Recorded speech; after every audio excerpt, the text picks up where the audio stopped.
हमारे होठों पे है, उसमें छुपी है स्वामी तेरी ही धुन। तेरे दरवाजे पर आते हैं हम, पग पग गाते हुए तेरे ही गुण। जब जब हम गाएंगे तेरा यश गाएंगे, महिमा तेरी सदा सबको सुनाएंगे। सृष्टि में गूंजे तराने तेरी, जीवों ने तेरी ही तारीफ की। तेरी ही चमक से सुहाना लगे चांद सितारों का प्रकाश भी। जब जब हम गाएंगे तेरा यश गाएंगे, महिमा तेरी सदा सबको सुनाएंगे।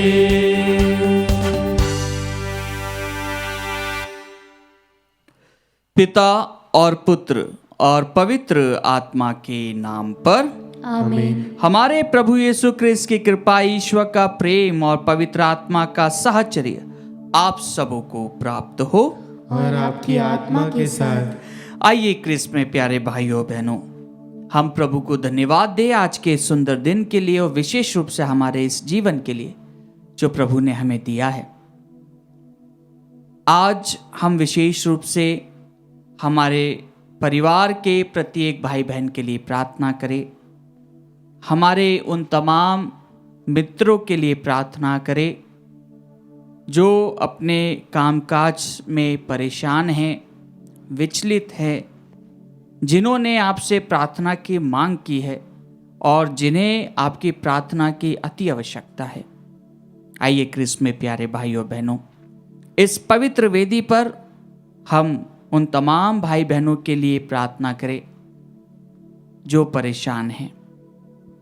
उनका नाम लेते हुए कुशन मौन रूप से अपनी आंखों को बंद करते हुए उन्हें इस पवित्र वेदी पर समर्पित करते हुए प्रभु से उनके लिए प्रार्थना करें। भाई और बहनों, हम अपने पापों को स्वीकार करें ताकि हम यह पवित्र बलि चढ़ाने के योग्य बन जाएं। हे भाइयों बहनों, मैं सर्वशक्तिमान ईश्वर और आप लोगों के सामने स्वीकार करता हूँ कि मैंने मन, वचन और कर्म से तथा अपना कर्तव्य पूरा न करने से, अपने कसूर से अपने भारी कसूर से घोर पाप किया है। इसलिए मैं नित्य कुंवारी धन्य मरियम से, सब स्वर्गदूतों, संतों और आप लोगों से, हे भाइयों बहनों, विनती करता हूँ कि आप लोग मेरे लिए प्रभु ईश्वर से प्रार्थना करें। सर्वशक्तिमान ईश्वर हम लोगों पर दया करे और हमारे पाप क्षमा कर हमें अनंत जीवन प्रदान करे। आमीन। हे प्रभु दया कर, हे प्रभु दया कर, हे क्रिस्त दया कर, हे क्रिस्त दया कर, हे प्रभु दया कर। हे प्रभु दया कर। हम प्रार्थना करें। हे सर्वशक्तिमान सदा जीवंत ईश्वर, तू हमें हमारी योग्यता और अभिलाषा से अधिक प्यार करता है। अपनी दया के प्रवाह से हमारे पापों को धो डाल और जो कुछ हम तुझसे मांगने का साहस नहीं कर पाते वह भी हमें प्रदान करने की कृपा कर। हमारे प्रभु तेरे पुत्र यीशु क्रिस्त के द्वारा, जो तेरे तथा पवित्र आत्मा के संग एक ईश्वर होकर युगान युग जीते और राज्य करते हैं। आमीन।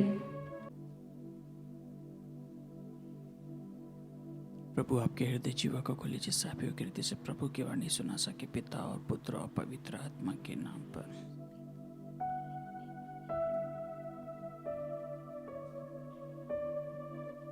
पहला पाठ नबी जकरिया का ग्रंथ, अध्याय 8, वचन संख्या 20 से 23 तक। बहुसंख्यक लोग यरूशलेम में प्रभु के दर्शन करने आएंगे। विश्वमंडल का प्रभु यह कहता है, राष्ट्र तथा महानगरों के निवासी फिर आएंगे। एक नगर के लोग दूसरे नगर के लोगों के पास जाकर कहेंगे, आइए हम प्रभु की कृपा मांगने चले, हम विश्वमंडल के प्रभु के दर्शन करने जाए।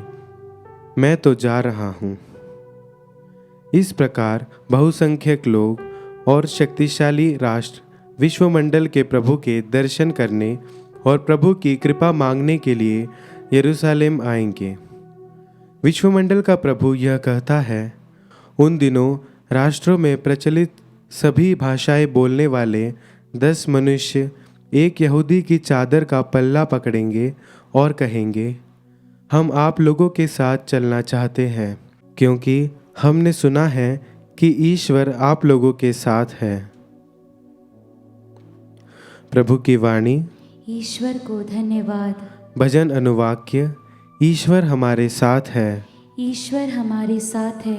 प्रभु पवित्र पर्वत पर बसे हुए अपने नगर को प्यार करता है। याकूब के अन्य नगरों की अपेक्षा सियोन के फाटक प्रभु को अधिक प्रिय है।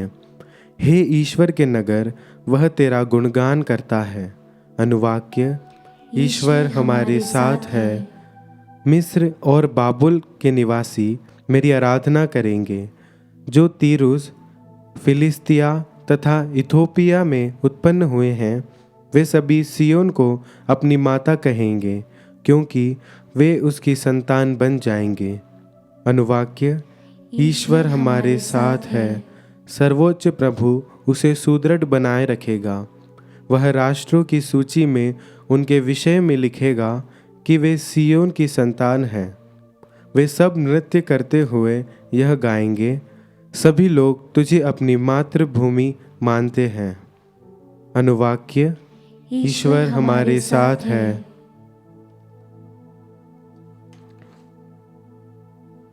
जय घोष। हालेलुया।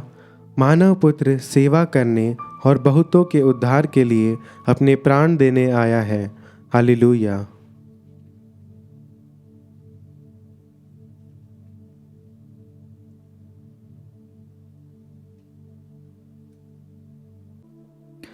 प्रभु आप लोगों के साथ हो और आपकी आत्मा के साथ। संत लूकस के अनुसार पवित्र सुसमाचार। हे प्रभु, तेरी महिमा हो।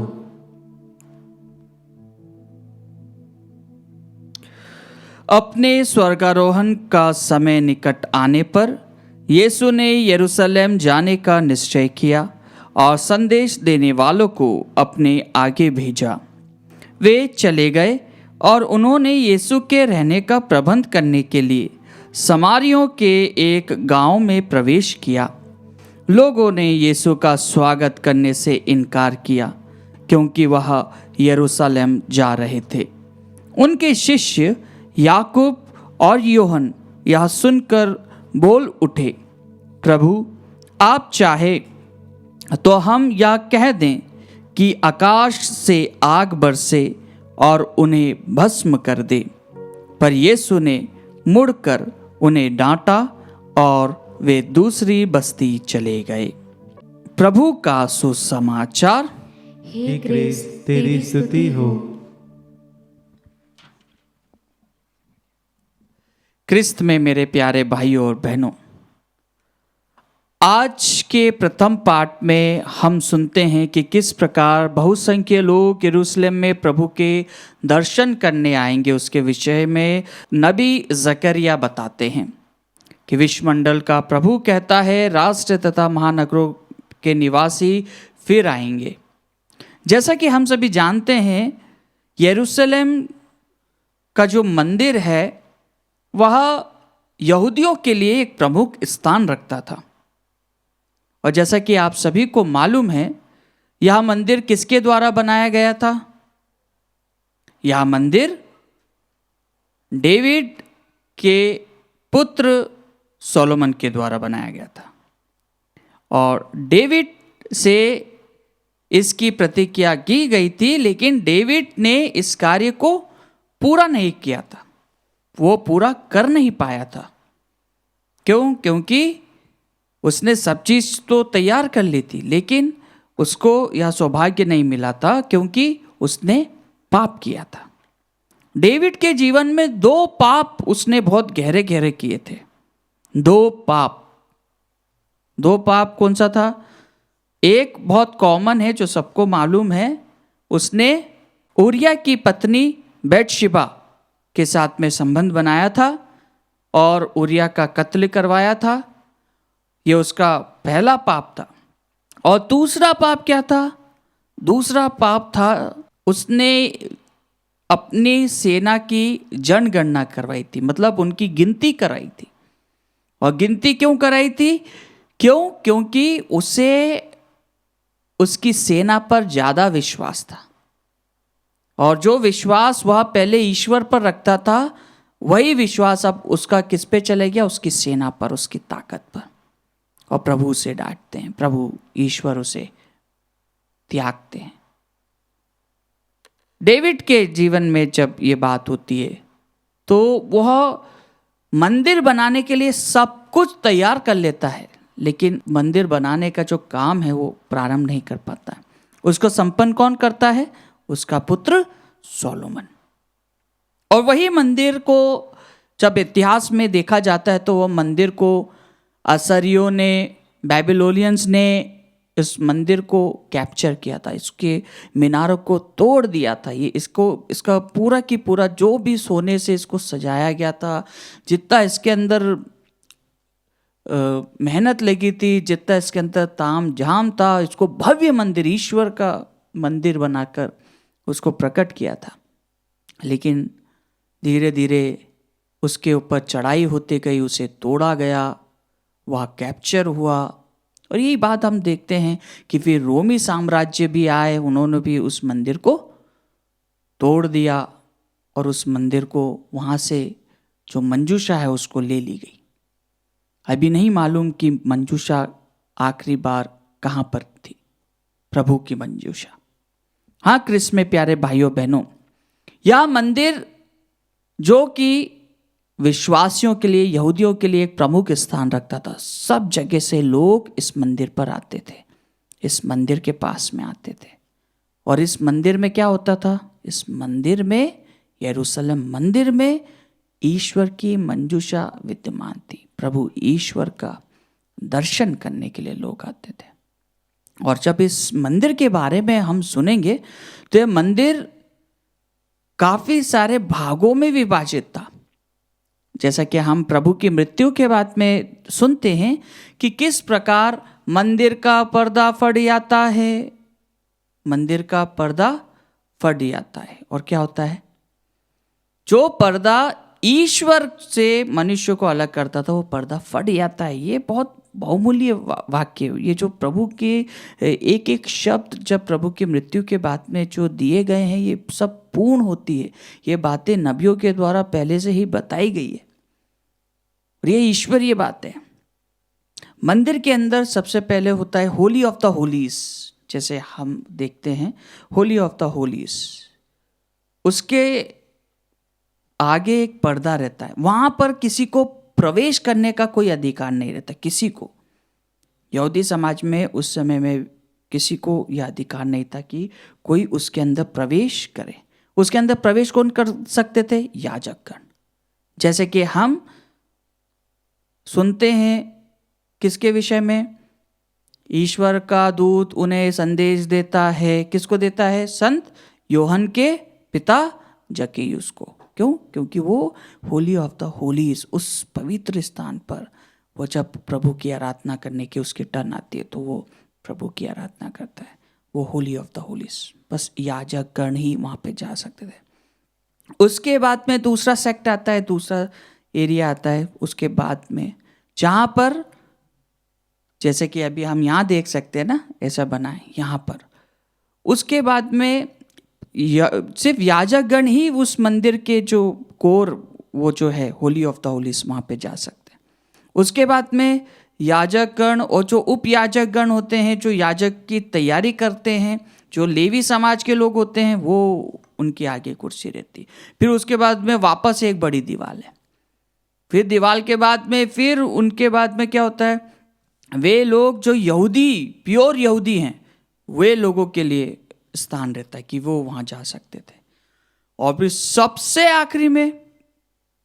आखिरी में जो दीवार रहती है बड़ी, वहाँ पर गैर यहूदी, उनको बहुत रेयर केस में आने का, जो मतलब समाज से दूर है, जो समाज की बातों पे नहीं चलते हैं, यहूदी समाज को फॉलो नहीं करते हैं और जो समाज से इतने जुड़े नहीं हैं, उन लोगों को वो स्थान दिया जाता है।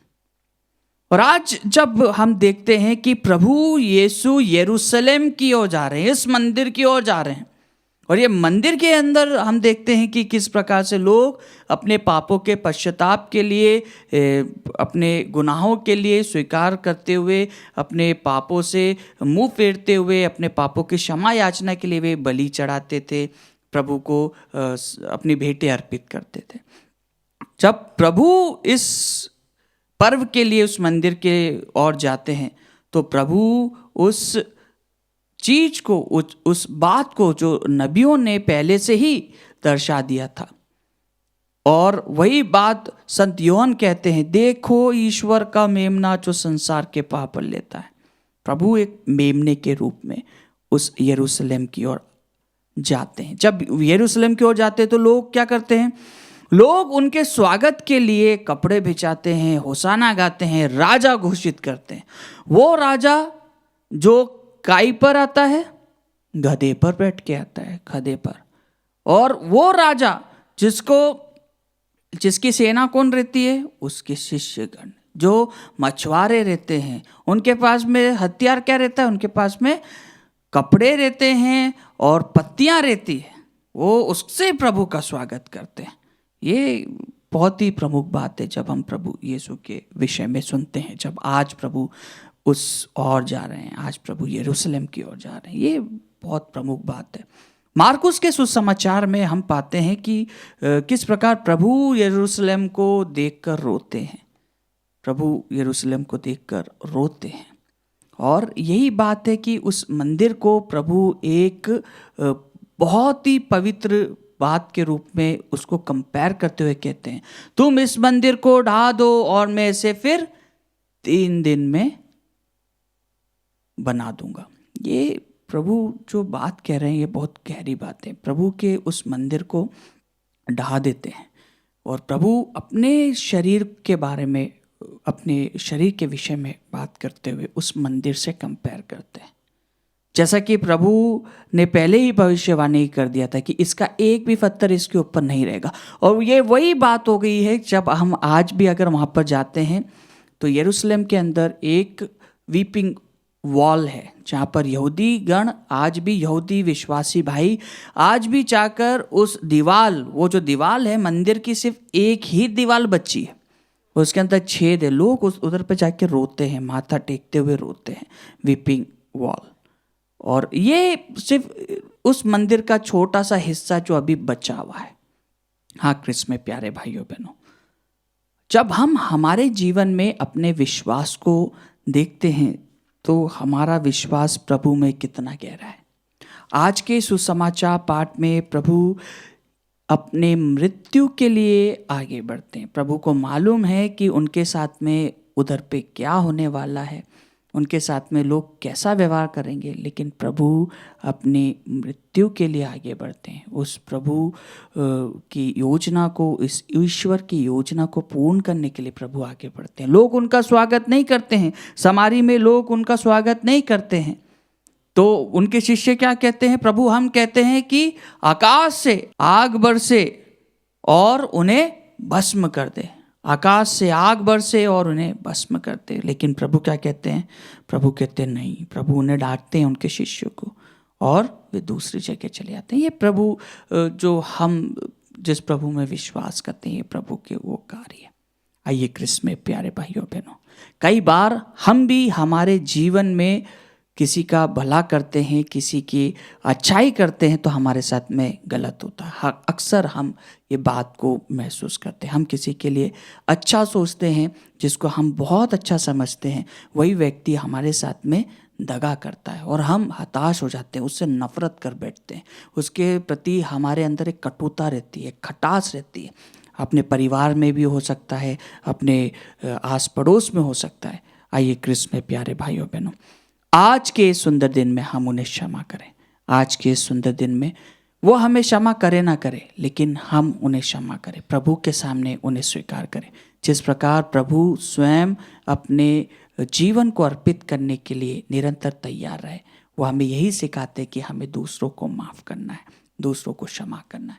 जिसने भी हमारे साथ में कुछ भी गलत किया है, आज उनका नाम लेकर जिनको हम देखना पसंद नहीं करते, जो हमें देखना पसंद नहीं करते, हम कुशन मौन रूप से आज प्रभु के उन वचनों पर विश्वास करते हुए प्रभु के उस जीवन शैली को अपने जीवन में उतारते हुए प्रभु से क्षमा मांगे कि प्रभु मैं उन्हें माफ़ करता हूँ, मैं उसे क्षमा करता हूँ और आपसे क्षमा मांगता हूँ कि प्रभु मेरे मन में से वो दोष, वो घृणा और नफ़रत की भावना को दूर हटा, जिससे कि मैं उनका सम्मान करते हुए उन्हें प्यार करूँ।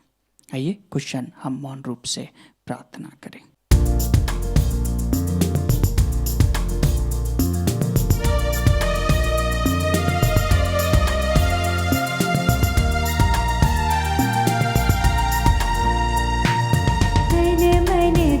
सब अर्पण है तब चरणों में प्रभु, जीवन अपना लाए है ग्रहण करो हे प्रभु। तन मन धन सब अर्पण है तब चरणों में प्रभु, जीवन अपना लाए ग्रहण करो हे प्रभु। दास रोटी की भेंट चढ़ाते हैं, यीशु मसीह के संग हर्षित आते हैं। ग्रहण करो प्रभु हम सब जन को इन उपहारों के संग, ग्रहण करो प्रभु हम सब जन को इन उपहारों के संग। तन मन धन सब अर्पण है तब चरणों में प्रभु, जीवन अपना लाए है ग्रहण करो हे प्रभु। तन मन धन सब अर्पण है ग्रहण चरणों में प्रभु, जीवन अपना लाए है ग्रहण करो हे प्रभु। भाइयों और बहनों, प्रार्थना कीजिए कि सर्वशक्तिमान पिता ईश्वर मेरा और आप लोगों का यह बलिदान स्वीकार करे। प्रभु अपने नाम की स्तुति तथा महिमा के लिए और हमारे तथा अपनी समस्त पवित्र कलीसिया के लाभ के लिए आपके हाथों से बलिदान स्वीकार करें। हे प्रभु, यह बलिदान स्वीकार कर जिसे चढ़ाने का आदेश तूने दिया है, तेरी सेवा में हम जिस पवित्र संस्कार का अनुष्ठान कर रहे हैं वह हमें पवित्र बनाए और हमारी मुक्ति करे।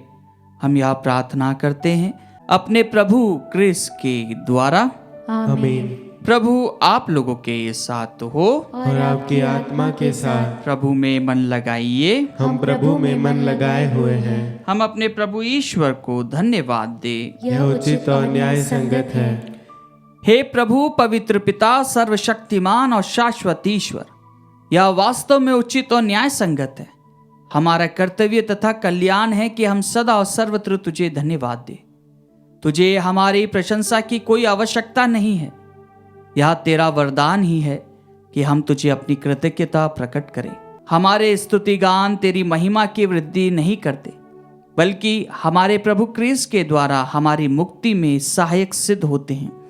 इसलिए स्वर्गदूतों की मंडली के स्वर में स्वर मिलाकर आनंद की उमंग में हम तेरा स्तुति गान करते हैं।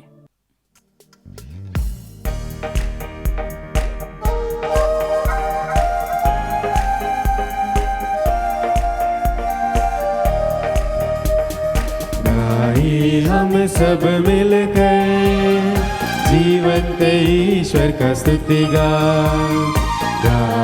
हम सब मिलकर जीवंत ईश्वर का स्तुति पवित्र है परमेश्वर, पवित्र है सर्वशक्तिमान, पवित्र है परमेश्वर, पवित्र है सर्वशक्तिमान, पवित्र है अमर ईश्वर। जय हो तेरी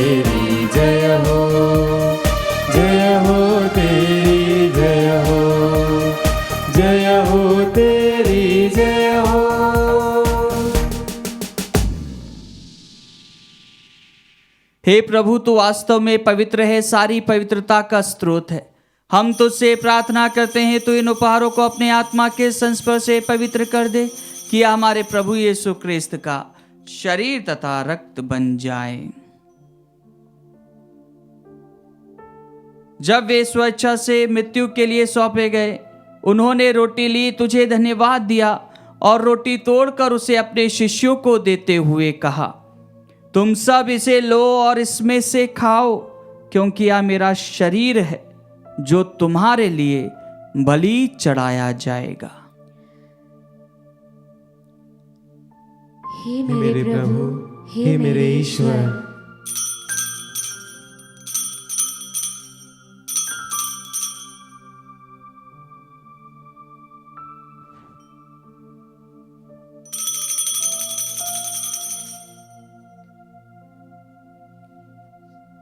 इसी भांति भोजन के बाद उन्होंने कटोरा लिया, तुझे धन्यवाद दिया और उसे अपने शिष्यों को देते हुए कहा, तुम सब इसे लो और इसमें से पियो, क्योंकि यह मेरे रक्त का कटोरा है, नवीन और अनंत व्यवस्थान का रक्त, जो तुम्हारे और बहुतों के पापों की क्षमा के लिए बहाया जाएगा। तुम मेरी स्मृति में यह करो। हे मेरे प्रभु, हे मेरे ईश्वर,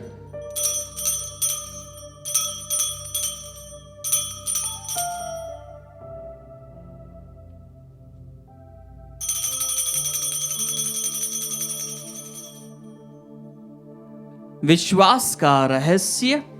हे प्रभु, हम तेरी मृत्यु तथा पुनरुत्थान की घोषणा तेरे पुनरागमन तक करते रहेंगे। इसलिए हे प्रभु, हम क्रिस्त की मृत्यु और पुनरुत्थान की स्मृति में तुझे जीवन की रोटी और मुक्ति का कटोरा चढ़ाते हैं। हम तुझे धन्यवाद देते हैं कि तूने हमें अपने सम्मुख उपस्थित होने और अपनी सेवा करने का सौभाग्य प्रदान किया है। हमारा नम्र निवेदन है कि हम सब क्रिस्त का शरीर और रक्त ग्रहण करके पवित्र आत्मा के द्वारा एकता के सूत्र में बंधे रहें। हे प्रभु, हमारे संत पिता फ्रांसिस, हमारे धर्माध्यक्ष चाको और सभी याजकों के साथ विश्व भर में फैली अपनी कलीसिया की सुधि ले तथा इसे प्रेम में सिद्ध बना दे। हमारे उन भाई बहनों की भी सुधि ले जो पुनरुत्थान की आशा में परलोक सिधार चुके हैं। हम कुछ क्षण मौन रूप से हमारे मृतक भाई बहन माता पिता का नाम लें। उन्हें और सभी मृतकों को अपने दर्शन का सौभाग्य प्रदान कर हम सब पर दया दृष्टि डाल कि हम भी अनंत जीवन के सहभागी बने और ईश्वर की माता धन्य कुआरी मरियम, उनके वर संत योसेफ, धन्य प्रेरितों तथा सब संतों के साथ जो युग युग में तेरे प्रति विश्वस्त बने रहे, तेरी स्तुति और महिमा कर सके, तेरे पुत्र यीशु क्रिस्त के द्वारा।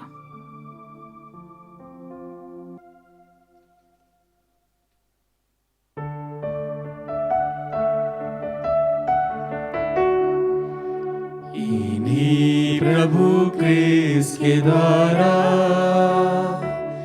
इन्हीं के साथ और इन्हीं में, हे सर्वशक्तिमान पिता ईश्वर, पवित्र आत्मा के साथ सारा गौरव तथा सम्मान युगान युग तेरा ही है।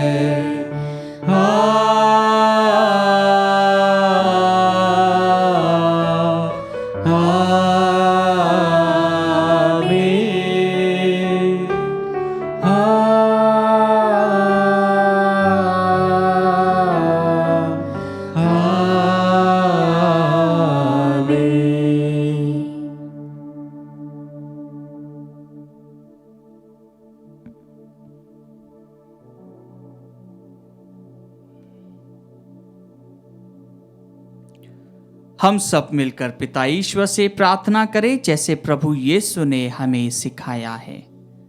हे हमारे पिता जो स्वर्ग में है, तेरा नाम पवित्र माना जाए, तेरा राज्य आए, तेरी इच्छा जैसे स्वर्ग में वैसे इस पृथ्वी पर भी पूरी हो। हमारा प्रतिदिन का आहार आज हमें दे और हमारे अपराध हमें क्षमा कर, जैसे हम भी अपने अपराधियों को क्षमा करते हैं, और हमें परीक्षा में न डाल परंतु बुराई से बचा। हे प्रभु, हम तुझसे प्रार्थना करते हैं, सभी बुराइयों से हमें बचा और इस जीवन में हमें कृपा पूर्वक शांति प्रदान कर। हम तेरी दया से सदा पाप से दूर और हर विपत्ति से सुरक्षित रहें और उस दिन की प्रतीक्षा करते रहे जब हमारे मुक्तिदाता यीशु ख्रिस्त फिर आकर हमारी धन्य आशा पूरी करेंगे। क्योंकि तेरा राज्य, तेरा सामर्थ्य और तेरी महिमा अनंत काल तक बनी रहती है। हे प्रभु यीशु ख्रिस्त, तूने अपने प्रेरितों से कहा है, मैं तुम्हारे लिए शांति छोड़ जाता हूँ, अपनी शांति तुम्हें प्रदान करता हूँ। तू हमारे पापों पर नहीं, अपनी कलीसिया के विश्वास पर दृष्टि डाल और कृपा पूर्वक उसे शांति तथा एकता प्रदान कर। तू युगानुयुग जीता और राज्य करता है। आमीन। प्रभु की शांति सदा आप लोगों के साथ हो और आपकी आत्मा के साथ। परस्पर शांति अभिवादन कीजिए। हे ईश्वर के मेमने, तू संसार के पाप हर लेता है, हम पर दया कर। हे ईश्वर के मेमने, तू संसार के पाप हर लेता है, हम पर दया कर। हे ईश्वर के मेमने, तू संसार के पाप हर लेता है, हमें शांति प्रदान कर।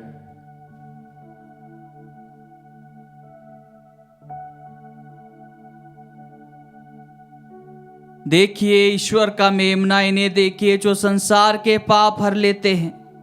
धन्य है वे जो मेमने के भोज में बुलाए गए हैं। हे प्रभु, मैं इस योग्य नहीं हूँ कि तू मेरे यहाँ आए, किंतु एक ही शब्द कह दे और मेरी आत्मा चंगी हो जाएगी।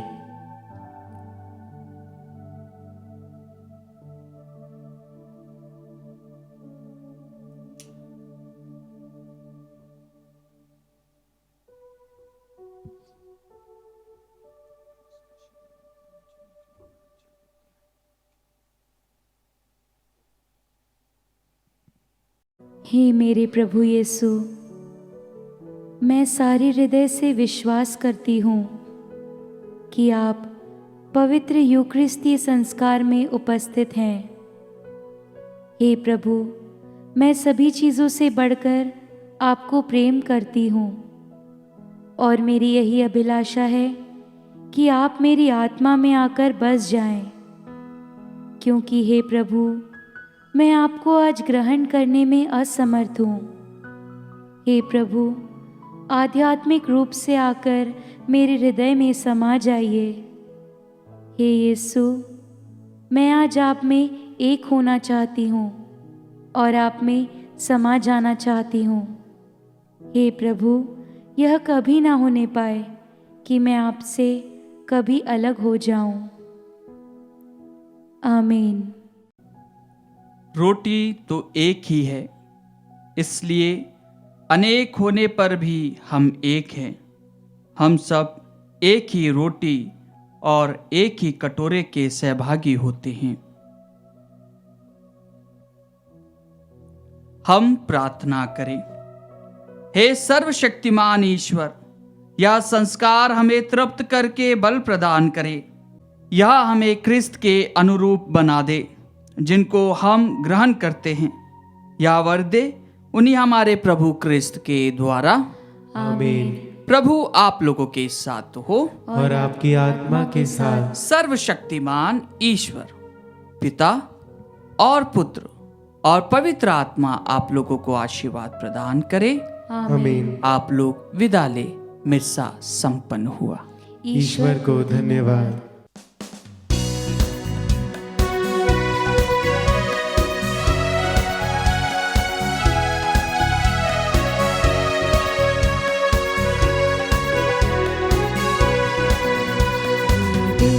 भरा आभार से साथ तुम्हारा पाके, कही तो कैसे कहे प्रभु तुमको धन्यवाद, तुमको धन्यवाद। ये दिल भरा है प्यार से जो मिला तुमसे, ये दिल भरा प्यार से जो मिला तुमसे। कहे तो कैसे कहे प्रभु तुमको धन्यवाद, तुमको धन्यवाद। से साथ तुम्हारा पाके, कहे तो कैसे कहे प्रभु तुमको धन्यवाद, तुमको धन्यवाद।